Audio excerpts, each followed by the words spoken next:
నిద్రపోనివ్వట్లేదు. కంటి మీద నారా చంద్రబాబు నాయుడికి కానీ వాళ్ళ ప్రభుత్వానికి కానీ ప్రభుత్వంలో ఉన్న వాళ్ళకి కానీ కంటి మీద కునుకు లేకుండా, కునుకు రానివ్వకుండా వాళ్ళ తప్పుల్ని వాళ్ళ పాపాలని ఎండగడుతున్నటువంటి వైఎస్ఆర్ కాంగ్రెస్ పార్టీ గొంతుగా బతుకుతున్నాడు. అది నేరం. కారుమూరి వెంకటరెడ్డి మీద ఒక కేసు పెట్టి ఆ గొంతు నొక్కుదాం అనుకుంటే ఏమవుతుంది? కారుమూరి వెంకటరెడ్డి ఏమన్నా నువ్వు ఒక కేసు పెడితే 10 కేసులు పెడితే ఆగే రకమా? ఆగితే జగన్ మనిషి ఎందుకు అవుతాడు? వైఎస్ఆర్ కాంగ్రెస్ పార్టీ కార్యకర్త ఎందుకు అవుతాడు? వైఎస్ఆర్ కాంగ్రెస్ పార్టీ జెండా పట్టుకున్న రోజే జగన్మోహన్ రెడ్డి గారు ప్రతిపక్షంలో ఉన్నాడు.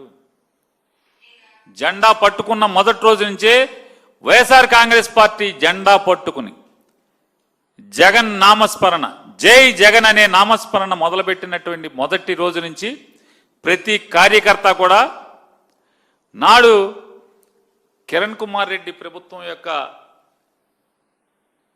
ఒత్తిడులు, అమానుషాలు, వేధింపులు ఉంటాయని తెలిసే దిగారు. ఈ రోజుకి కొనసాగింపుగా ఈ రెడ్ బుక్ రాజ్యాంగంలో 2 సంవత్సరాలుగా ఎన్ని కేసులు పెట్టినా ఎక్కడన్నా ఏ గొంతుకునన్నా మీరు ఆపగలిగారా? ఏ వైఎస్ఆర్ కాంగ్రెస్ పార్టీ జెండా పట్టుకున్నామన్నా చేతుల్లోంచి జెండా పారవేయించగలిగారా? మీ పిచ్చి భ్రమలు నారా చంద్రబాబు నాయుడు గారు, మీ అబ్బాయి కూడా చెప్పండి. ఈ తప్పుడు కేసులతో, వేధింపులతో